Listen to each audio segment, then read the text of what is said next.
Is astrology a guide to aid us in mastering the universe? This is the Cosmic Community Podcast with Galactic Ambassador Stacey Dredd. This astrology report is for the week of April 21st, and we are in the midst of a triple planetary conjunction. This is bringing a ton of energy, spotlighting the Aries area of your chart. The Aries area of your chart is getting a lot of activity right now because we have 5 planets, planetary entities, planetary archetypes in Aries: Neptune, Saturn, Mars, Mercury, and Chiron. This brings a lot of energy to the first sign of the zodiac, and it's a cardinal sign.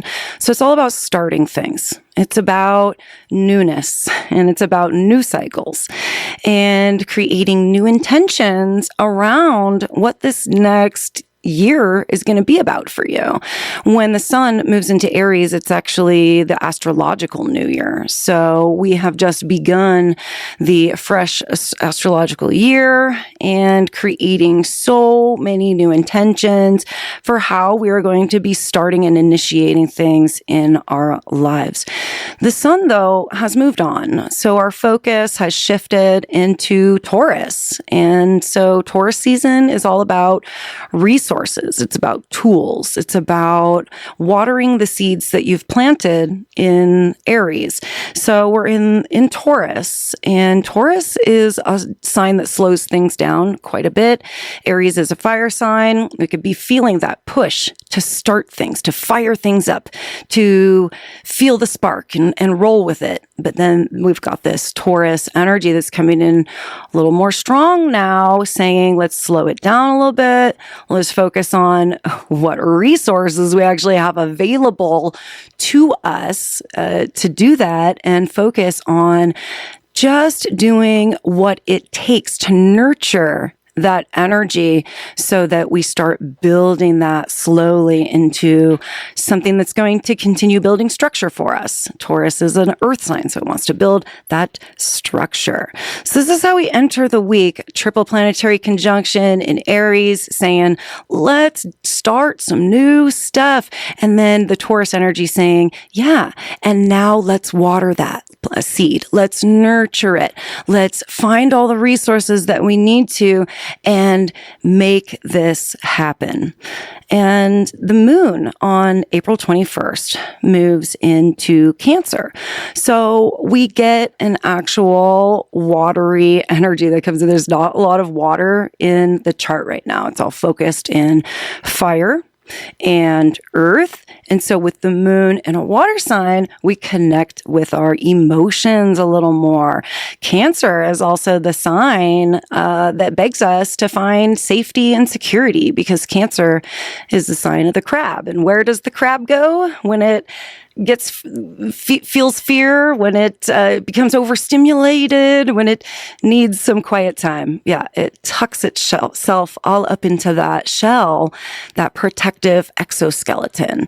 So Cancer energy is sometimes also an area that we go to find that peace and serenity. We can tend to want to go more inward, to find that emotional state, to find that safety and security, and to continually remind ourselves that we have that safety and that security inside of us. And so Cancer is also, it's 3 signs away from Aries. And so 3 signs away is a 90-degree angle, and it's a square. So as we see the moon moving through Cancer, it's going to approach some challenges as it squares off to all of the Aries planets throughout the day on Tuesday, April 21st, and then also throughout the day on Wednesday, the 22nd. We're going to come across some challenging moments as the moon squares off to Neptune, to Mars, to Saturn, to Mercury, and finally to Chiron. Now, Chiron is at 27 degrees Aries.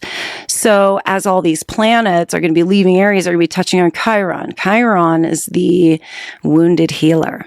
So there are some wounds being exposed in Aries, and we could feel quite raw. It could feel like salt being thrown on the wound a little bit when we hit the final square from the moon to Chiron. And that's just going to be over the next couple of days, because by the time Thursday rolls around, the moon is going to move into Leo. We're going to have a complete shift of the energy and the vibe. So when we move into Leo, it's another fire sign. Fire signs and other fire signs get along. They support each other. So as the moon is moving through Leo on Thursday and Friday this week, we get trines to all of those planets in Aries. So this is a more supportive energy where the challenges have come through and we've succeeded in that. We've taken the right amount of action. See, because squares are sort of a forceful energy that makes us take action. So there's going to be a certain amount of action that we've taken over Tuesday, Wednesday, and then Thursday, Friday, supportive energy comes in and we can see things quickening a little bit. Okay. Things start to get fired up again and we feel the passion that the fire signs do. And we're going to feel a passion to find the support that we need. And in Leo, we're not really that shy about it, okay? Leo likes to be the center of attention. So they're not afraid to take the spotlight and say, hey, me over here, I'm the one that needs the support, okay? I'm over here and I need support. And I know that this area of my life is getting spotlighted for a reason, right? So we get these times in the astrology where we're impacted highly in one area of our chart. So what you want to do is get a copy of your astrological birth chart. And to those of you that don't know what that is a chart of where the planets and points were at the time of your birth. So it becomes a blueprint, your own fingerprint of right when you were born, where the moon was, where the sun was, where all the planets were. That becomes a guide book for you on how this astrology is going to be affecting you. So then you go in your astrological birth chart, it's going to look like a big circle, right? And then there's going to be all the different points all around it. You find the Aries area of the chart. It's one of the 12 sections. And then you check to see which house that is related to in your birth chart. Houses go from 1 to 12. They cover different areas of your life. So if the Aries lines up with the first house, you are going to be working on first house themes while all this Aries energy is spotlighted. First house themes involve ego and identity. Okay, so you're going to be having a major reconfiguration and a resparking of cycles in terms of your first house and your ego and your personal identity. If the Aries area of your life falls into the sixth house. Sixth house is all about day jobs and routines and your health. And so those themes would be spotlighted during this really thick Aries time. So that is how you look up the house of the sign in your birth chart. And if you need to get a birth chart, if you don't have one of those, then you can go online. This great website that I use is astroseek.com. It's free. You can get yourself a birth chart and you can follow along with me every week and see exactly how this astrology is going to be affecting you personally. So find that Aries area of your life, because this is the part of your life that's begging for new cycles and change and for you to initiate things in that area. So I hope that makes a little more sense, because this world of astrology that I live in, I know it's unique and it's like a language of its own. And I know that I have lots of listeners of all different levels of understanding and all different levels of wanting to understand what it's all about. And I think it's awesome, whatever level that you use this information at. is perfect. It's exactly what you need to be doing with it, and no more, no less. How spirit is talking to you and moving through you, your connection with the universe, your connection with source, how it's talking to you. And so however you're using this, however you've, used it in the past, maybe you've learned a lot over the past 4 years of being with me here in the cosmic community. And you're just like, yeah, I would consider myself a little more of an intermediate astrologer now, intermediate amateur astrologer.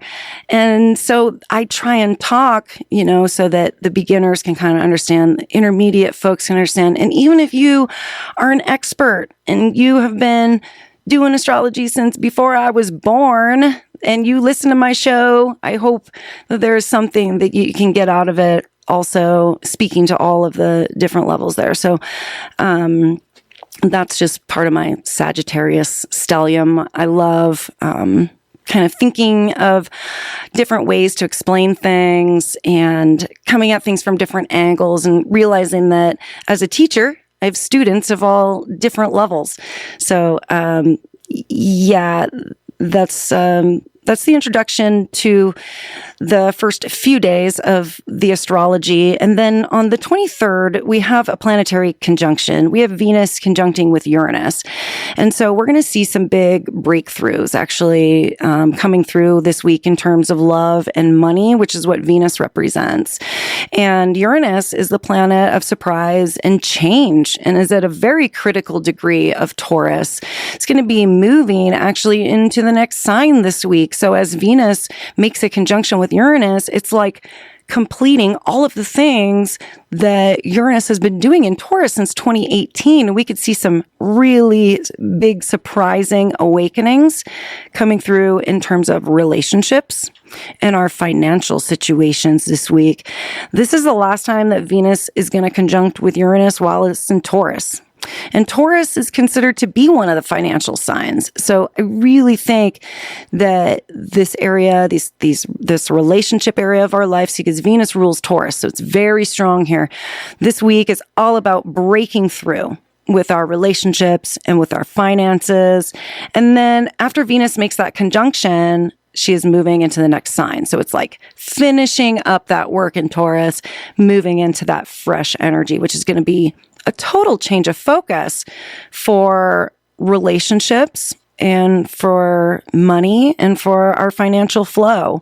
And as Venus shifts signs, just know that there's going to be an adjustment period, right? It's like new focus. It's like putting on a new pair of sunglasses, if you have those transition glasses and you're moving from the inside to the outside environment, there's like that moment in between where you're just waiting for it to get to where it needs to go. So be aware that, there'll be a transition period this week as Venus and Uranus are both moving into Gemini.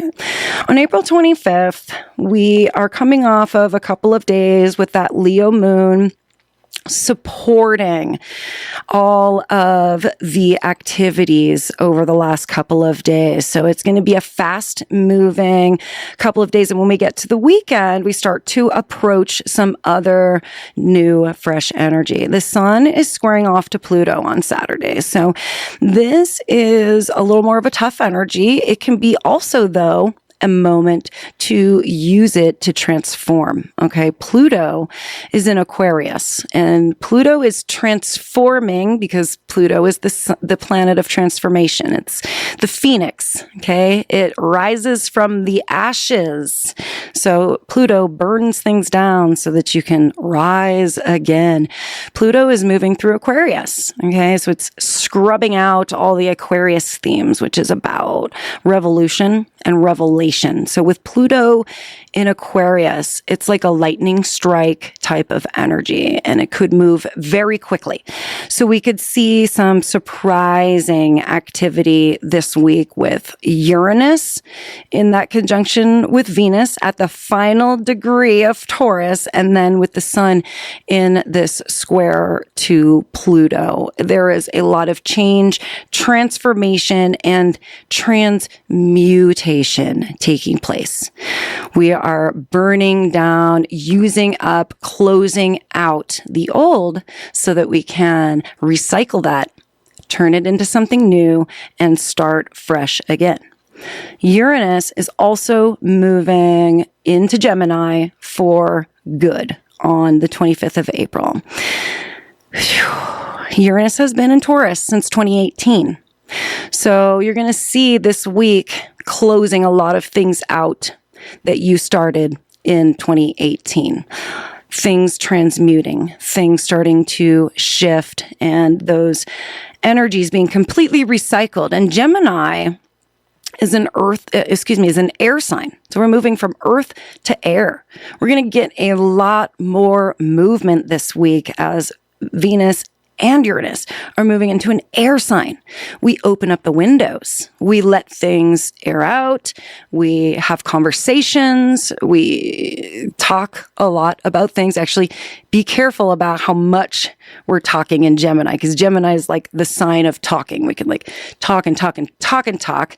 Lean back into the Aries stuff. Lean back into the Taurus, right? The seed planting and the nurturing. Communication is great, but it can get a little overboard. And again, we're going to be adjusting to this Gemini energy. And then more adjustments on Saturday because the moon is moving into Virgo. So we get more earth energy again.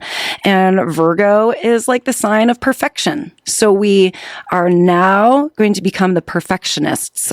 This week is so funny. We move from finding that safety and security from the inward life to taking it out into the spotlight, not being afraid to go, hey, me, I'm over here. And then Virgo energy comes in later in the week and is like, let's plan this out and let's get grounded about this and be rational. Virgo's another Mercury ruled sign. So it wants to think about things, be a little more realistic and bring in some data. And then on the 26th, that same Venus, having freshly moved into Gemini, makes a sextile to Neptune. Neptune is the planet of hopes, dreams, and desires. So we've closed out a lot this week in Taurus, and we get fresh new energy with a sextile to Neptune, reminding us of the new hopes and dreams and desires that we are bringing in this year with so much fresh Aries energy. Another square, though, the evening of the 26th, Mercury squaring Jupiter, it could just feel like on this day, it's like we're realizing so much about how we need to move forward and what we need to do to nurture all these new cycles that are coming in. But then we are reaching a bit of a lack of energy. A square with Jupiter from Mercury's like, I just can't quite get the words I need. I can't quite get the energy I need.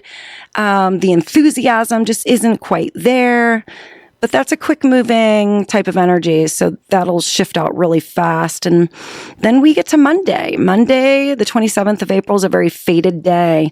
The sun is in a trine and a sextile with the south node, the north node this day. So just know that however the week rolls out, that by Monday, it's totally fated. Okay.